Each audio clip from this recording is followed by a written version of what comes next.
The sun sets every single day without your permission, and the earth spins on its axis at 1,000 miles per hour while you sleep, yet you do not have to lift a single finger to keep the universe balanced. The stars are hung in the velvet of the night, and the tides pull against the shore in a perfect mathematical rhythm, all without a single thought or effort from your mind. And yet, when you lay your head on the pillow tonight, why does it feel like you are the one holding the entire world together? We live in a culture that worships the self, where we are told that we are the masters of our fate, the captains of our souls, and the sole architects of our destiny. While there is beauty in hard work and responsibility, this philosophy has birthed a global epidemic of silent suffering and crushing anxiety. When we believe that everything depends entirely on us, from our finances and our children's futures to our very health and reputation, we begin to carry a weight that was never intended for human shoulders to bear. The phrase, "Don't worry because God will take care of you," is often dismissed by the world as a simple platitude or a shallow comfort for the weak, but in reality it is a revolutionary act of defiance against the ego. To truly believe these words is to admit a profound and liberating truth that you are not in control, and that is the greatest news you could ever receive. Control is perhaps the most expensive and addictive drug in the world. Crave it because it gives us a false sense of safety in an unpredictable world. We think if we can just predict every outcome and micromanage every detail, we can avoid every possible pain. But control is a mirage in the desert of the human experience. You can plan the perfect life, but you cannot control the wind or the rain. When we try to grasp what is uncontrollable, we create a friction in our souls that manifests as worry. Worry is essentially a misuse of the imagination to create a future where the divine is absent. Consider the birds of the air who do not sow or reap or store away in barns, yet they never seem to have a nervous breakdown over tomorrow's sustenance. They exist in a state of constant provision, singing as if the feast is already prepared, even when they cannot see it. If the Creator provides for the smallest creature, how much more will He provide for you who are His masterpiece? We have all experienced the midnight ceiling, where the house is silent, but the mind is a roar of what-ifs. In those moments, the ceiling feels like it is pressing down on your chest. This is the place where human strength reaches its absolute limit, but it is also precisely where divine grace begins. Surrender is not the same as giving up. It is the act of giving over. It is taking that heavy backpack of burdens and placing it at the feet of the one who moved the mountains and parted the seas. God cannot carry your burdens if you are still white-knuckling them with all your might. You have to let go to let the divine hand move. To be taken care of does not mean a life free of storms, but rather being unsinkable in the midst of them. Imagine a master scriptwriter creating a story where the hero never faces a challenge. That story would be empty and meaningless. The beauty of your life story is found in the rescue and the resilience. Sometimes being taken care of looks like a closed door that you desperately wanted to open because God saw a trap on the other side that you could not see. Sometimes it looks like a delay because you were being prepared for a weight of blessing you weren't yet strong enough to carry. We see the back of the tapestry with its tangled threads and messy knots, but the weaver sees the front where every dark thread of grief is necessary to highlight the gold threads of joy. Your life is not a series of accidents, but a carefully orchestrated symphony of care. Every tear you have shed has been seen, and every silent prayer whispered in the dark has been registered in the heart of the infinite. The reason you are still standing today after everything that tried to break you is the ultimate proof that you have been watched over all along. You are a walking, breathing miracle of sustenance.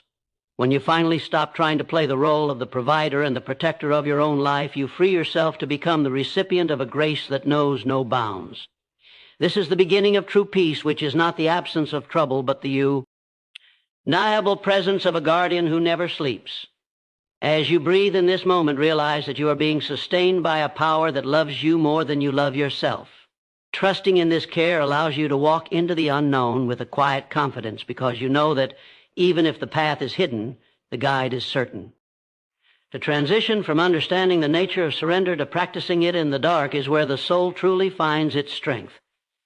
There is a specific kind of ache that comes when you have done everything right, yet everything seems to be going wrong.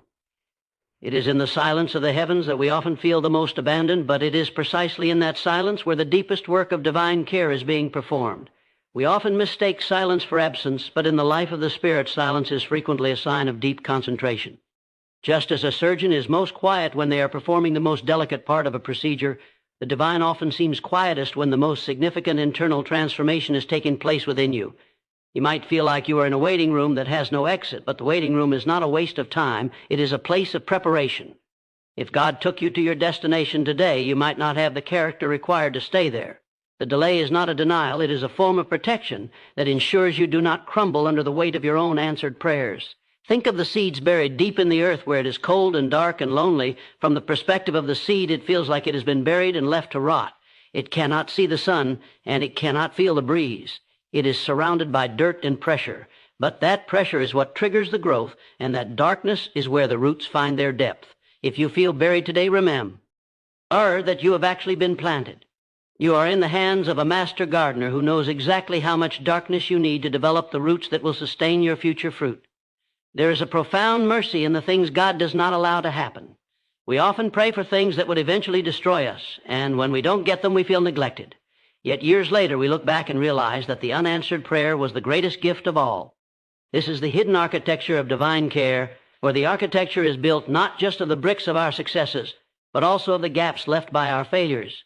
When you are walking through the valley of the shadow, you are not walking alone, even if you cannot hear a single footstep behind you. The shadows only exist because there is a light shining somewhere nearby.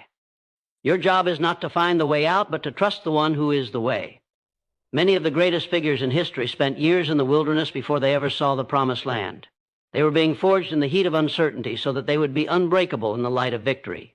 You are currently in the forging process. The heat you feel is not there to consume you, but to melt away the insecurities and the false dependencies that have kept you small. God is taking care of you by stripping away the crutches you used to lean on so that you can finally learn how to fly. It is a terrifying grace, but it is a grace nonetheless. When the bank account is low, or the heart is broken, or the dream seems to be drifting further away, your human instinct is to scream for a rescue. But sometimes the rescue is not a change in circumstances, but a change in your perspective. When you realize that your security is not tied to your circumstances, but to the character of the Creator, you become dangerous to the kingdom of fear. You start to move with a divine ease, because you know that even the worst-case scenario is not beyond the reach of the Almighty. The valley is not your home. It is just a passage. You are passing through it, not staying in it.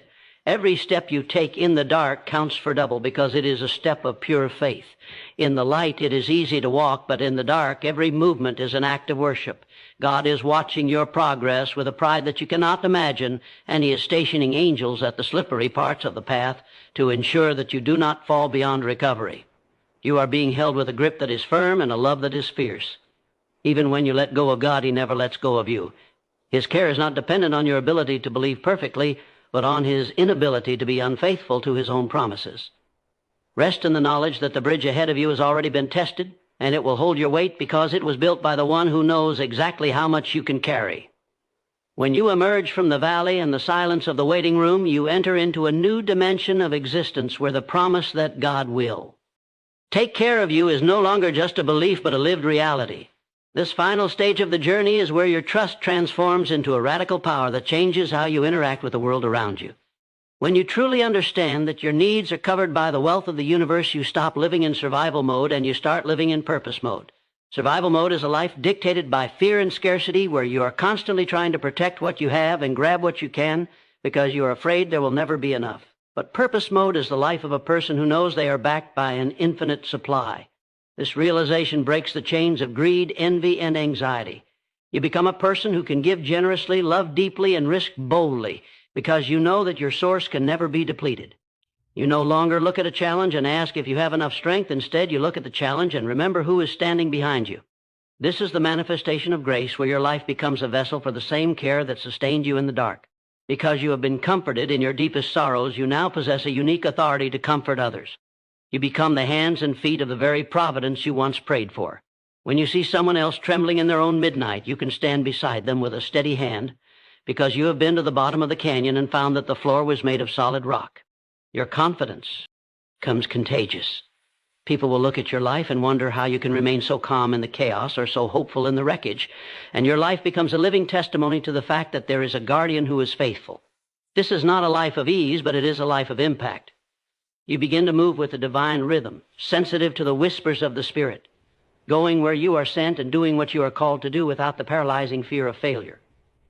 You realize that even a failure is just a redirection in the hands of the great architect.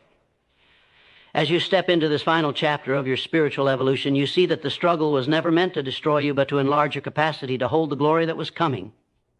You are now a person of weight and substance, forged in the fire and cooled in the grace of the divine. The journey from worry to wonder is complete.